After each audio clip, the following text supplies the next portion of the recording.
아들에게 들켜버린 비밀입니다. 자, 집단 지성의 판단을 받아보고 싶으시다면서 제보해 주신 사연 함께 들어보시죠. 안녕하세요. 초등학생 아들에게 비밀을 들킨 30대 싱글맘입니다.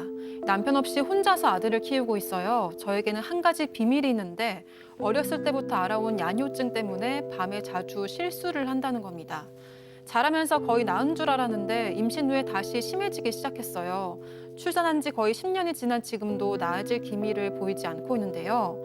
아들이 어려서 같이 자야 했을 때는 성인용 기저귀를 차고 잤는데 아들이 어느 정도 커서 따로 자게 된 후부터는 기저귀를 차지 않았습니다. 만약 실수를 해도 제가 아들보다 먼저 일어나니까 얼른 정리를 하고 말하는데요. 그런데 이것 때문에 최근에 문제가 생겼습니다.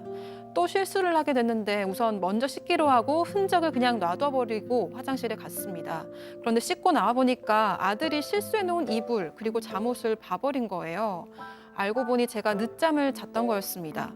아들이 저를 보자마자 엄마 실수했어? 이러는 거예요. 물을 쏟은 거라고 했는데 아들은 제 말을 믿지 않았습니다.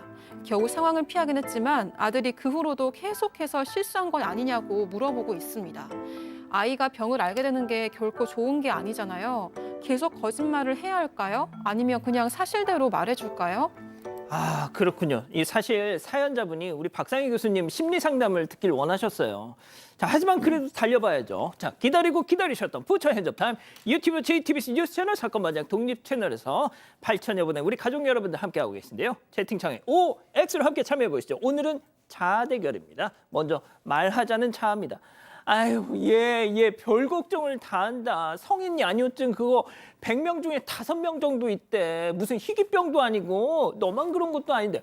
아, 뭘 그렇게 걱정이야. 은배한테 쉽게 설명해.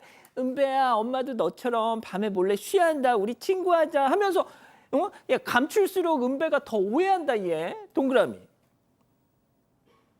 아, 그렇군요. 자, 계속 숨기자는 자아입니다. 어머, 얘 좀 봐. 그걸 은배한테 뭐하러 얘기해. 은배도 이제 막 화장실 가릴 줄 알게 되는데 엄마가 지 어릴 때처럼 소변 막 지린다고 해봐. 그거 애한테 정말 충격이다. 야, 그런 거 말해준다고 무슨 친구처럼 생각을 해. 그리고 암만 모자지간이어도 그런 수치스러운 얘기를 뭐하러 애한테 입국 탓 X. 자, 은배 팀장님부터요. 그렇습니다. 엄마가 야뇨병이 있다는 건 사실은 창피한 일이 아닙니다. 병이 걸릴 수도 있는데 지금 아이가 보니까 아들이 지금 4학년 정도 된 거 알고 있어요. 거의 그렇지 않습니까? 초등학교 그러면은 4학년 정도면은 알 거는 다 알기 때문에 사실상 엄마가 솔직하게 얘기를 하고 같이 고치는 게 낫지. 이거 숨긴다고 하게 되면 더 큰 일이 생길 수 있기 때문에 제가 생각하기에는 아들한테 솔직하게 털어놓고 같이 고쳐가는 방향으로 하는 게 맞다고 생각이 듭니다. 그렇군요. 우리 박상희 교수님 말씀 마지막에 들어볼게요. 자, 박 변호사님. 자, 이게 속일 수가 없을 것 같아요. 요즘 좀 아이들이 인터넷 검색 같은 거 해서 거의 다 확인해 보거든요. 같이 검색을 해서 보여주는 것도 방법이고요. 아니면 유튜브 영상 같은 거 틀어주면 다 나오거든요.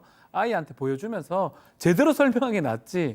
아이가 또 알아서 검색해 볼 겁니다. 우리 엄마 실수했어요. 그러면 야뇨증 바로 튀어나옵니다. 그래서 그거 속이지 말고 말씀하시는 게 필요하다 생각이 듭니다. 자, 오늘은 백다희 아나운서 소수 의견부터 들어볼게요.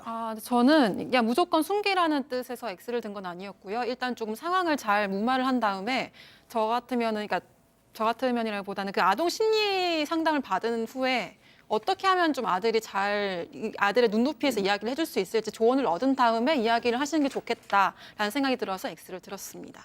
자, 그럼 교수님이 아동 심리 상담을 좀 해주시죠. 네.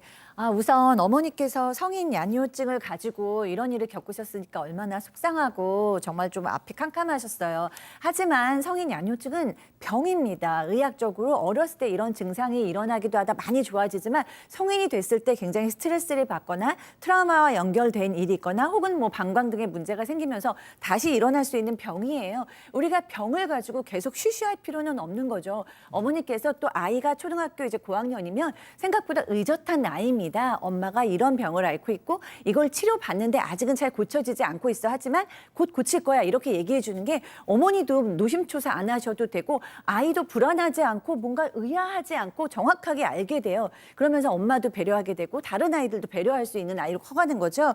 마음 편히 가지시고 아이한테 차분히 얘기하시고 또 의사도 만나시고 또 이 야뇨증은 스트레스와도 많이 관련이 있기 때문에 맞아요. 가능하시다면 심리 상담도 만나시기를 추천하고 싶습니다. 자, 가족 여러분들은요? 네, 가족 여러분들도 좀 솔직하게 이야기하는 게 좋겠다는 의견이 많았습니다. 이진선님, 거짓말이 더 안 좋습니다라고 하셨고요. 박주연님도 사실대로 말하세요라고 하셨습니다.